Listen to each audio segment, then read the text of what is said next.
ሁላችንም በስልካችን ላይ የምናውቀው የምንወደው እና ጊዜያችንን ያጠፋንበት ታዋቂ ጨዋታ ሰዊን ሰርቨር። ይህ ጌም ከህፃን እስከ አዋቂ ያልተጫወተው የለም። ነገር ግን ይህ ጌም በምን ላይ ተመስርቶ እንደተሰራ ታውቃላችሁ? በሶሻል ሚዲያ ላይ በተደጋጋሚ የሚወራ አንድ አሳዛኝ ታሪክ አለ፣ በጣም ልብ የሚነካ። ዛሬ ስለዛ ታሪክ እውነታን ነው ወይስ ውሸት ነው እና ስለ ጌሙ አስገራሚ መረጃ አብረን እንመለከታለን። እንደምትደመሙ እርግጠኛ ነኝ። አብራችሁን ቆዩ። ብዙዎቻችን ምናልባት ይህንን ታሪክ ሰምታችሁ ይሆናል። በኢንተርኔት ላይ የሚናፈስ ወሬ አለ።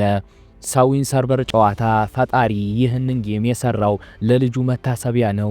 ልጁ በባቡር ሀዲድ ላይ እስኬት ሲጫወት በባቡር ተገጭቶ ህይወቱ ስላለፈ አባቱ ልጁን ለማስታወስ ይህን ጌም ሰራው የሚል ነው። በዚህም ምክንያት በጌሙ ላይ ያለው ጃክ የተባለው ልጅ በፖሊስና በውሻ ሲባረር የምናየው ያንን ታሪክ ለመወከል ነው ተብሎ ይታመናል።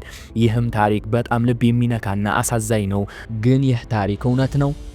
መልሱ አይደለም ነው። ይህ ታሪክ ሙሉ ለሙሉ የውሸት ነው። ሰዊን ሰርቨር የሰሩት የዴንማርክ ኩባንያዎች ናቸው። ዋና ስራ አስፈጻሚ የሆኑት ማቲያስ ግሪዳል ይህንን የውሸት ወሬ በይፋ አስተባብለዋል። ታዲያ ጌሙ በምን ላይ ተመስርቶ ነው የተሰራው? እንደ ፈጣሪዎቹ ገለጻ ከሆነ ሰዊን ሰርቨር የተሰራው በጎዳና ላይ ጥበብ፣ በሙዚቃና በስኬቲንግ ባህል ላይ ተመስርቶ ነው። የፈጣሪዎቹ ዓላማ የወጣትነት ጉልበትን፣ የጎዳና ላይ ኪነ ጥበብንና አዝናኝ ስሜትን መፍጠር እንጂ ከልጁ ሞት ጋር ምንም የሚያገናኘው ነገር የለም ብለዋል። እውነታው ይሄ ነው። ስለ ጌሙ አስገራሚ መረጃ ልንገራችሁ። ሰዊን ሰርቨር ለመጀመሪያ ጊዜ የተለቀቀው እንደ አውሮፓውያን አቆጣጠር ግንቦት 2012 ላይ ነው። ይህም ጌም በጉግል ፕሌይ ስቶር ላይ 1 ቢሊዮን ጊዜ ዳውንሎድ በመደረግ በታሪክ የመጀመሪያው የሞባይል ጌም ሆኗል። አሁን ላይ ከ3 ቢሊዮን በላይ ደርሷል። የጌሙ አይነት ኢንድለስ ራን ይባላል። ይህም ማለት ማብቂያ የሌለው፣ ዓላማቸው የቻልነውን ያህል መሮጥና ነጥብ መሰብሰብ ነው። ጌሙ ወርልቶን በሚል ቃል አለው።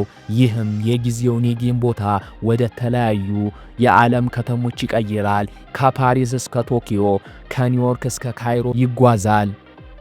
እንግዲህ ጓደኞቼ ሰዊን ሰርቨር የተሰራው ለአሳዛኝ መታሰቢያ ሳይሆን ለወጣቶች የጎዳና ላይ ባህልን ክብርን ለመስጠት መሆኑን ዛሬ አውቀናል። እናንተ በሰዊን ሰርቨር ያስመዘገባችሁ ከፍተኛ ውጤት ስንት ነው? ኮሜንት ላይ ጻፉልኝ። ካስታወሳችሁ ቪዲዮን ከተመቻችሁ ላይክ አድርጉ። ለቻናሉም አዲስ ከሆናችሁ ሰብስክራይብ በማድረግ የዚህ ቻናል ቤተሰብ ይሁኑ። በሌላ አዝናኝ ቪዲዮ እስክንገናኝ ድረስ ይመቻችሁ። ቻው።